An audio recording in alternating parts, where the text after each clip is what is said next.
आशुतोष शशांक शेखर चंद्रमौलि चिदंबरा कोटि कोटि नमामि शंभु कोटि नमन दिगंबरा। श्री शिवाय नमस्तुभ्यम। ओम नमः शिवाय। हर हर महादेव।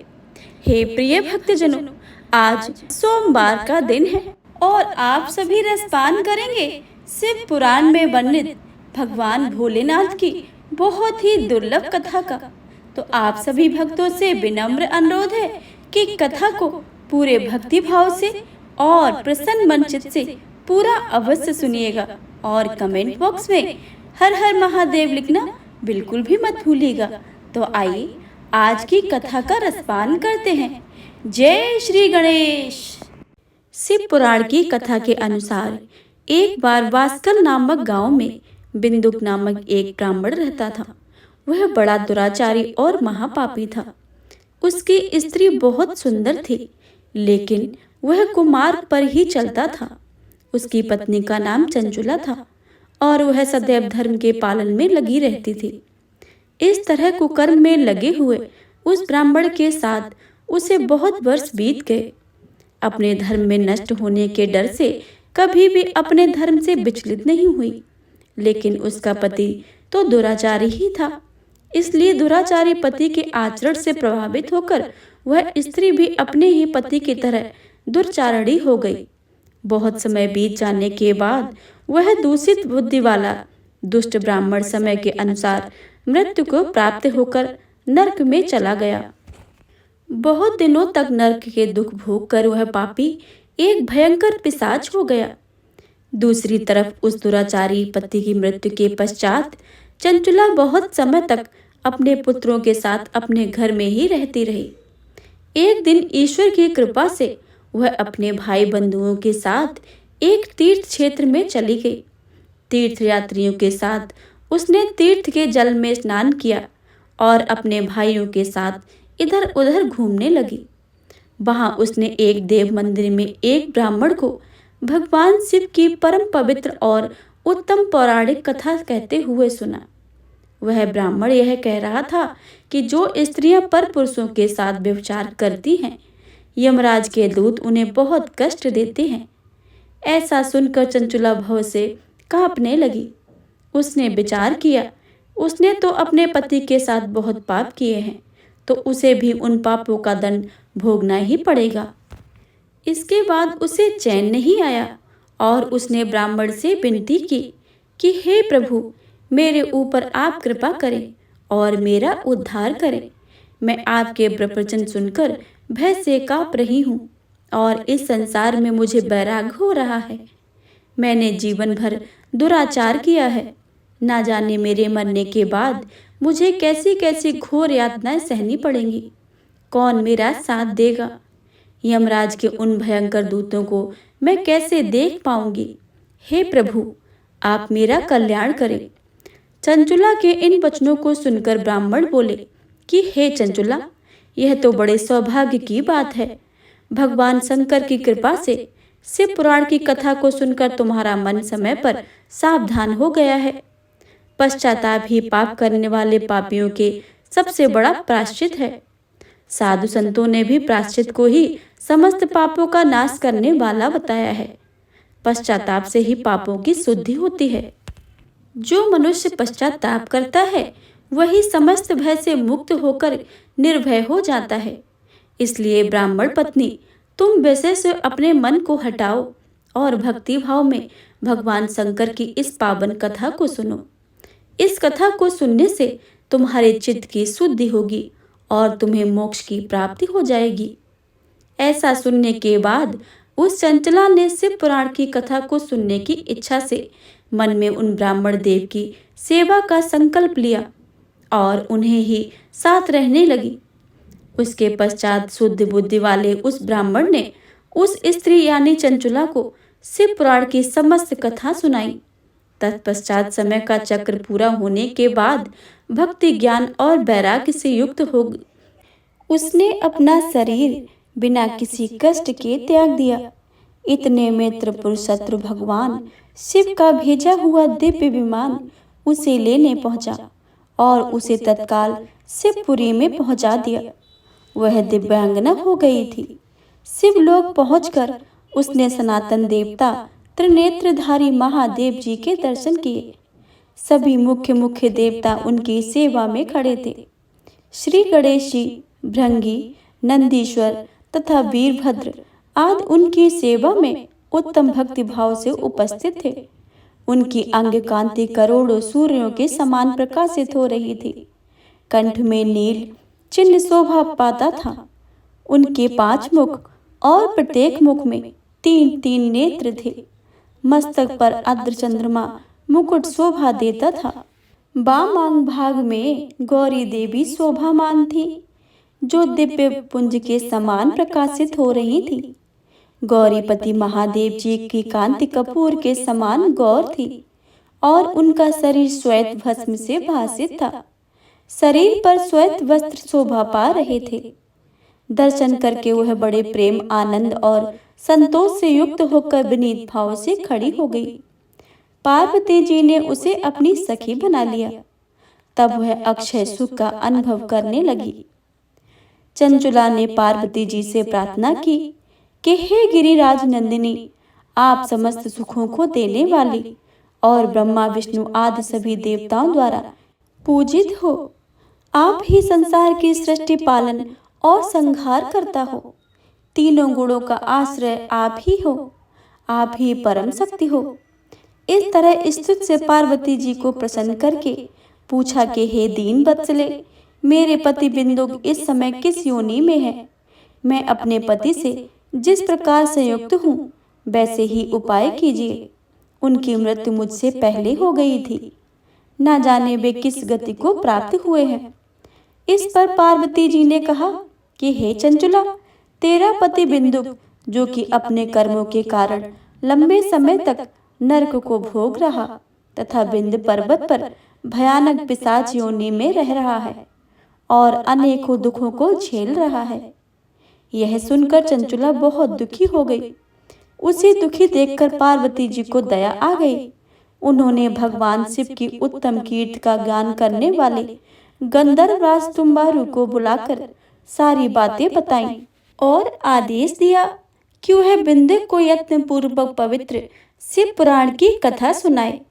कथा से उसका हृदय शुद्ध हो जाएगा और वह शीघ्र ही प्रेत योनि को परित्याग कर देगा।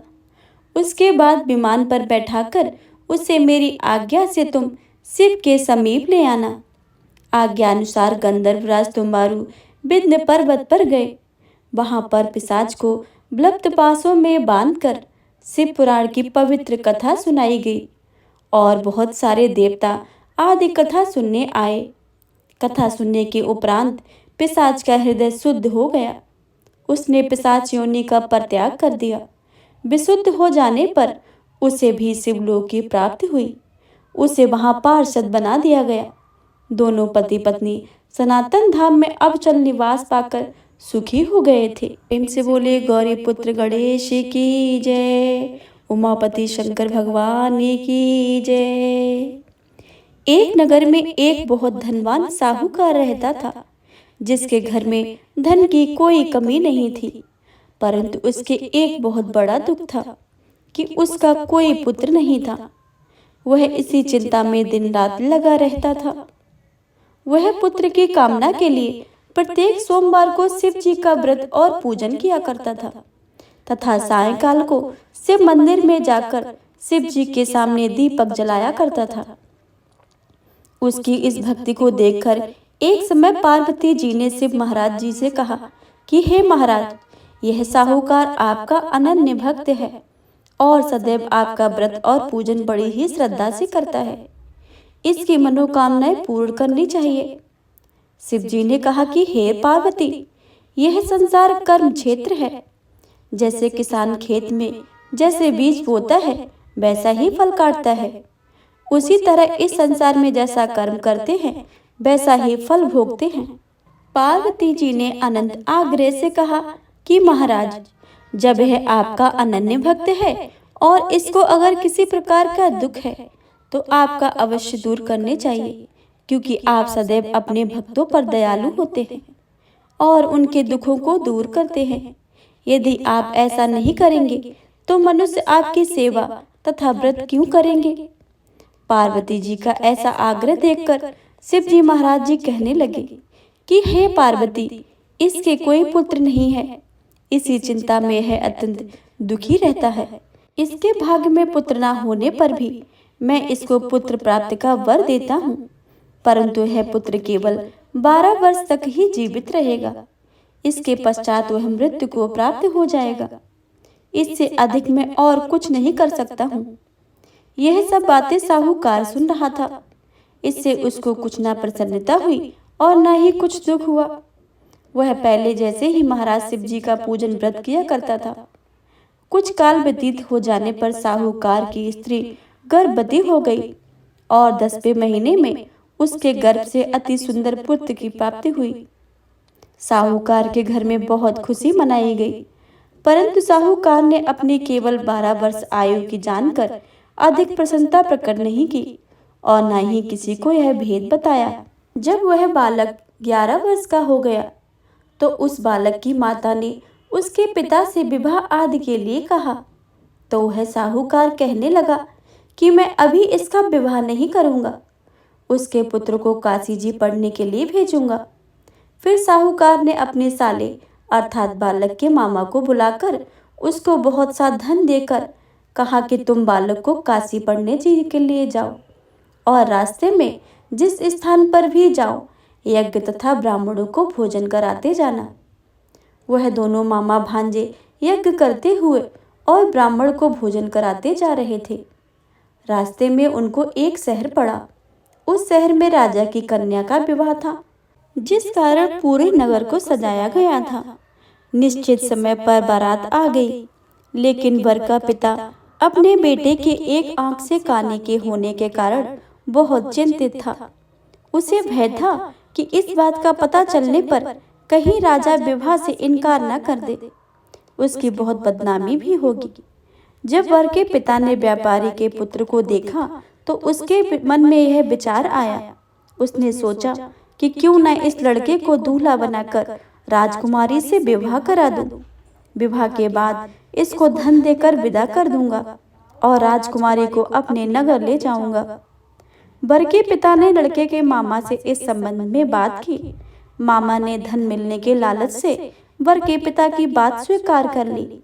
लड़के को दूल्हे के वस्त्र बनाकर राजकुमारी से विवाह करा दिया गया। राजा ने बहुत सारा धन देकर राजकुमारी को विदा किया।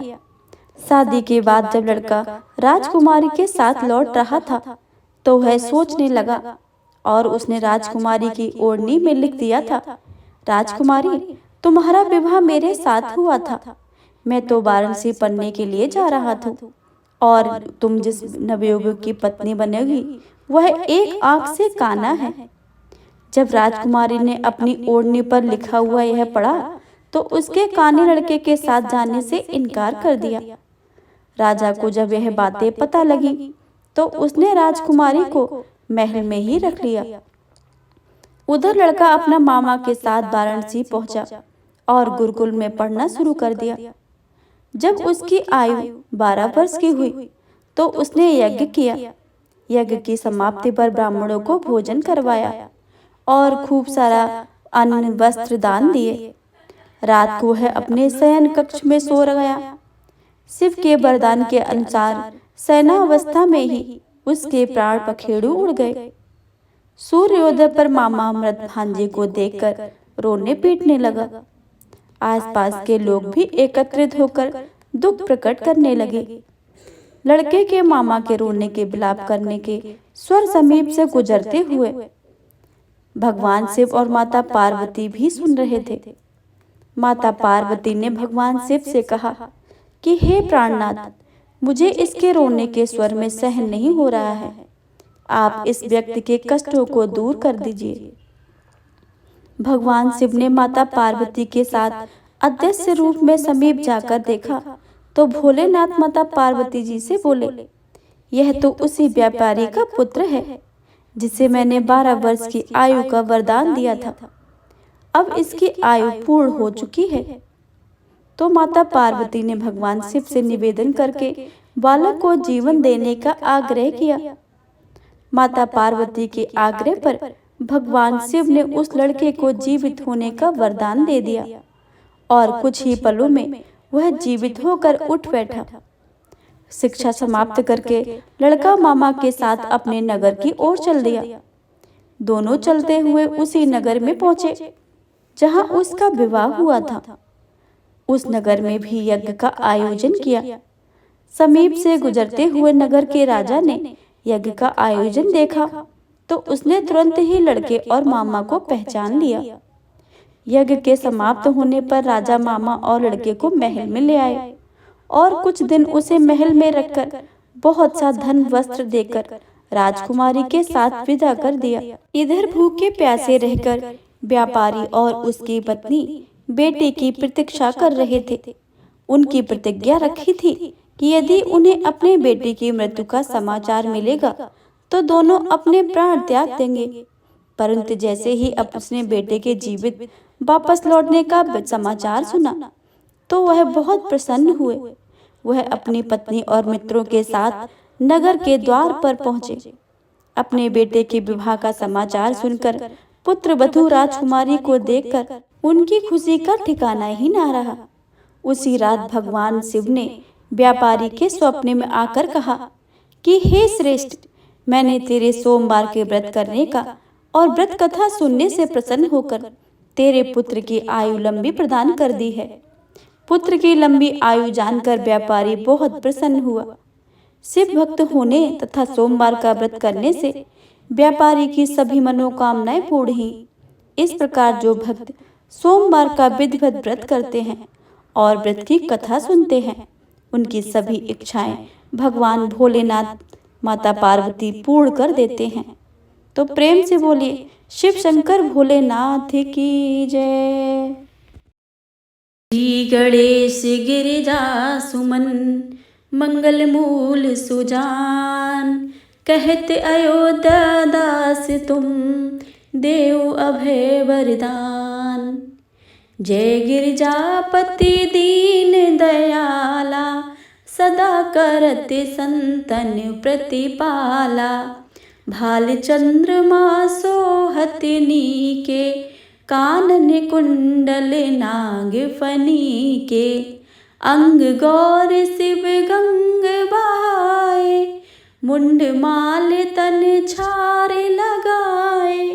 वस्त्र खाल बागंबर सोहे, छवि को देख नाग मुनि मोहे। ऐना मातु की है ये दुलारी, बाम अंग सोहत छवि न्यारी। कर त्रिशूल सोहत छवि भारी, करत सदा संतन झरकारी। नंद गणेश सोहे तह के से, सागर मध्य कमल है जैसे। कार्तिक श्याम और गणराऊ, या छवि को कहे जाते न काऊ। देवन जब ही जाए पुकारा, तब ही दुख प्रभु आप निवारा। किया उपद्रव तारक ने भारी, देवन सब मिले तुम्हें ही जुहारी। तुरत सडानन आप पठायु, लव निवेश मह मारे गिरायु। आप जलंधर असुर संहारा, सुय से तुम्हार विदित संसारा। त्रिपुरासुर ने युद्ध मचाई, सब ही कृपा कर लीन बचाई। किया तप ही भागीरथी भारी, पूरब प्रतिज्ञा तसु पुरारी। दान निमह तुम सम कोई नाई, सेवक स्तुति करत सदा ही। वेद नाम महिमा तब गाई, अखत अनाद भेद नहीं पाई। प्रगट उदत मंथन में ज्वाला, जरे सुरासुर भय बिहाला। कीन दया तह कर संघाई, नीलकंठ तब नाम कहाई। पूजन रामचंद्र जब कीना, जीत के लंक विभीषण दीना। सहस कमल में हो रहे धारी, कीन परीक्षा तब ही पुरारी। एक कमल प्रभु राखयूं जोई, कमल नयन पूजन चह सोई। कठिन भक्ति देखी प्रभु शंकर, भय प्रसन्न दिए इच्छित वर। जय जय जय अनंत अविनाशी, करत कृपा घर के घटवासी। दुष्ट सकल नित्य मोहि सतावे, भ्रमत रहे मोहे चैन न आवे। त्राहि त्राहि मैं नाथ पुकारो, यही अवसर मोहि आने उबारो। ले त्रिशूल संतृण को मारा, संकट में मोहे आने उबारो। मात पिता भ्राता सब कोई, संकट में पूछत नहीं कोई। स्वामी एक है आस तुम्हारी, आयो हरो अब संकट भारी। धन निर्धन को देत सदा ही, जो कोई जाचे वो फल पाई।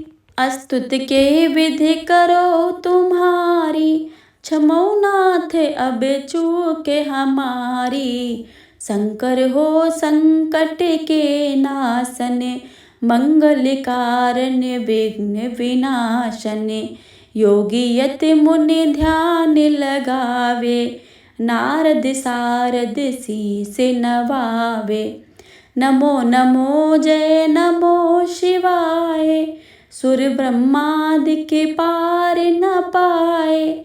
जो यह पाठ करे मन लाई, तापर होते हैं शंभु सहाय। रनियों ने कोई हो अधिकारी, पाठ करे सो पावन हारी। पुत्रहीन कर इच्छा कोई, निश्चय शिव प्रसाद देते ही होई। पंडित त्रयोदशी को लावे, ध्यान पूर्वक होम करावे। त्रयोदशी व्रत करे हमेशा, तन नहीं ताके रहे कलेसा। धूप दीप नैवेद्य चढ़ावे, शंकर सन्मुख पाठ सुनावे। जन्म जन्म के पाप नसावे, अंतवास शिवपुर में पावे। करे अयोध्या आस तुम्हारी, जान सकल दुख हरहूँ हमारी। नित्य नेम कर प्रात ही, पाठ करो 40। तुम मेरी मनोकामना पूर्ण करो जगदीश। मगरस छठ है मंत्र तू, संबत 64 जान। अस्तुत 40 शिवहि, पूर्ण कीन कल्याण। प्रेम से बोलिए उमापति शंकर भगवान की जय, माता पार्वती की जय। जय शिव ओमकारा, स्वामी हरि शिव ओमकारा। ब्रह्मा विष्णु सदा शिव अर्धांगी धारा।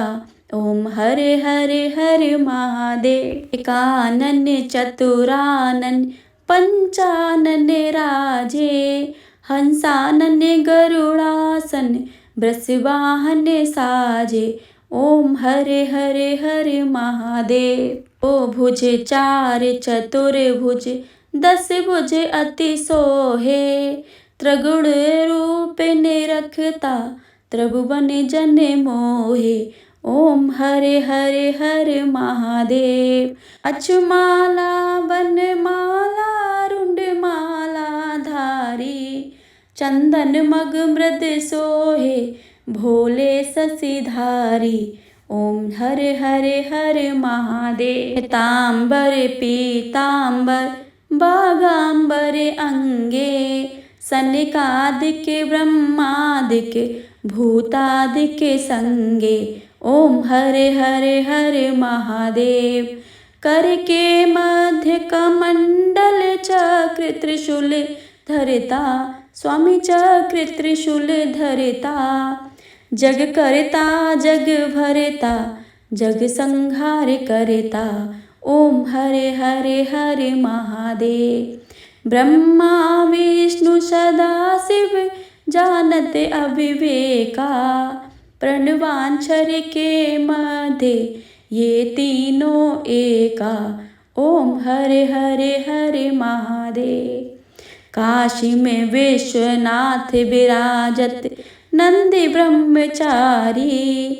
नित्य उठ भोग लगावत महिमा अति भारी। ओम हरे हरे हरे महादेव। त्रिगुण स्वामी जी की आरती जो कोई नर गावे। कहत शिवानंद स्वामी मन वांछित फल पावे। ओम हरे हरे हरे महादेव। जय शिव ओमकारा प्रभु हरे शिव ओमकारा। ब्रह्मा विष्णु सदा शिव अर्धांगी धारा। ओम हरे हरे हरे महादेव। ओम हरे हरे हरे महादेव। ओम हरे हरे हरे महादेव। प्रेम से बोलिए भोलेनाथ बाबा की जय।